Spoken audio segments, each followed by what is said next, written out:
Hello everybody, welcome to my YouTube channel. I'm Krishna Gopal. I'm a master student from ISI. In this video, we're going to talk about how we can measure the quality of fit. We study the linear regression, we study its assumption, we study how to determine the relationship between the predictor and the response. Now it's time to study what we fit the line in the linear regression. What is the quality of that fitting? That means what I'm talking here. Suppose we have this scatter plot. Say this is the predictor and this is the response, and we are predicting this line as the best fit. So in this video we're going to see what are the steps from which we can measure the quality of this best fit, because we claim this line is the best fit, but what are the ways how to measure that this predictor and this response have a linear relationship and this is the best fit. So to check the linear relationship between the predictor and the response, in the first video I talk about one hypothetical test. We build one hypothetical test, and in that test we have the null hypothesis which claim that there is no relationship between the response and the predictor.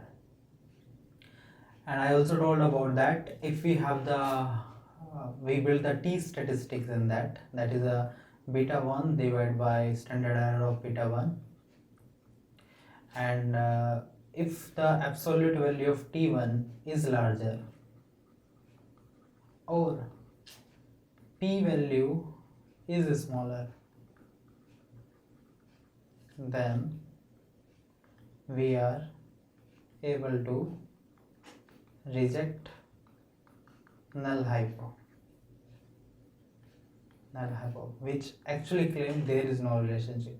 Once we reject the null hypothesis, we have we can say that yes, there is a linear relationship between the predictor and the response variable.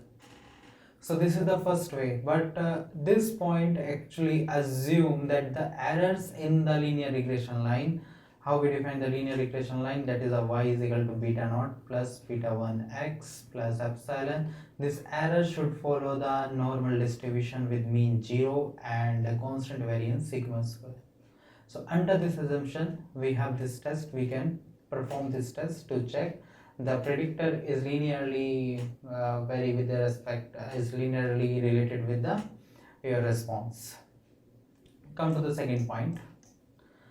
Second point is much more easy. It is about the scatter plot. Like in the first point I told, suppose this is a scatter plot. So definitely with the help of the scatter plot also you can measure the quality of fit. Also with corresponding you can calculate the correlation coefficient also. In the last video we studied about the correlation coefficient, and we know the correlation coefficient actually lies between 1 and -1.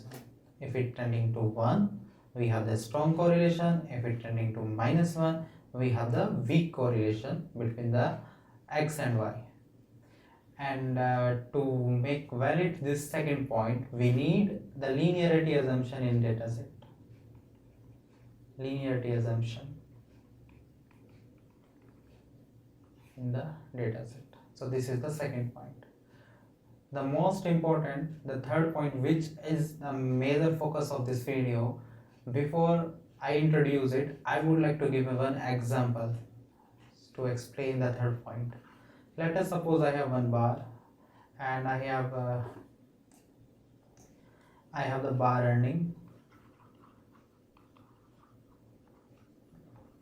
and bar earning actually depend about the temperature, like this I assume. So I have bar earning 1000 rupees, 1500. This is the hypothetical data. So 2000. I have 10 degree, I have 15 degree, 20 degree, and 25 degree. So I have the bar earning, I have the temperature. I draw the scatter plot. So this is the temperature this is the bar earning, and I get the regression line something like that. I get the regression line. So this is my regression line.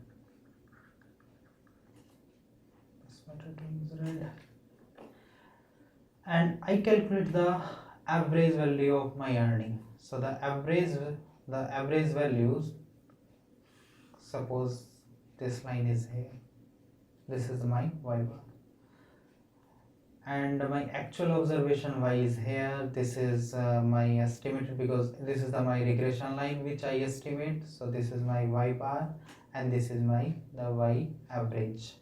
So the difference between the observation and the average line is the overall variation in the dependent variable. That means what I am talking about, y minus y bar, if we calculate, this is the overall variation in the dependent variable.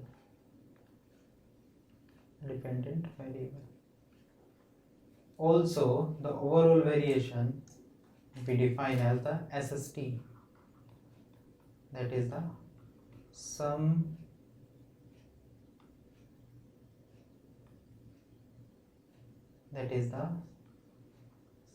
square total. This is my SST. Now again go back to this example. We also can measure this difference. This is the y cap minus y bar. This is actually the proportion. This is actually the variation in y after fitting the regression line.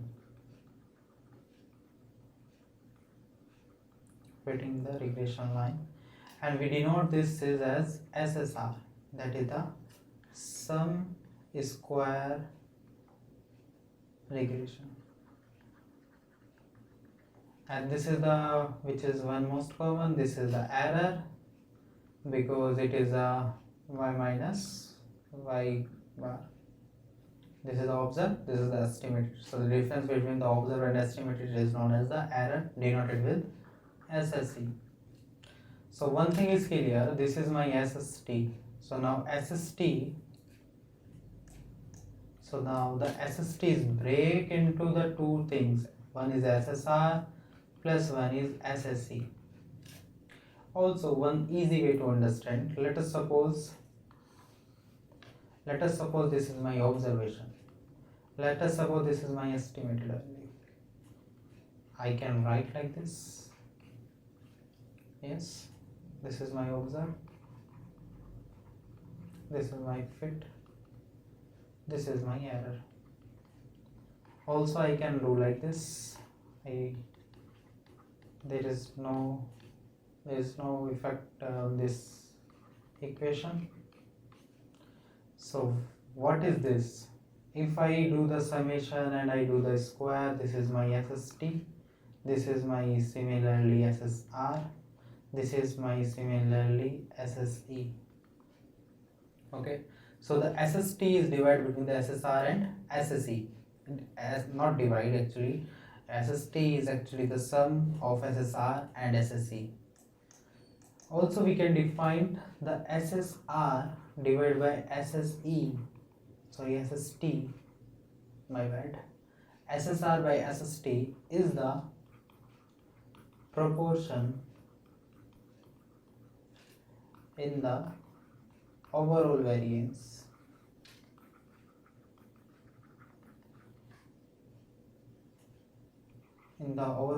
of y which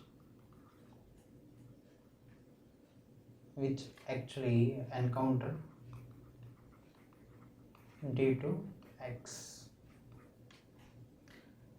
So this SSR by SST is also known as the R square, that is the SSR by SST. How we can write this also as 1 minus SSE divided by SST, and as we know SSE is less than SST, This implies that r square is always less than 1, always greater than 0, as it is a square term. So the r square tending to 1, we have the good linear relationship, we have the best fitting. If it tend to 0, we not have that much good and that much best fitting. This r square is also known as the goodness of fit index. Also it known as the coefficient of determination.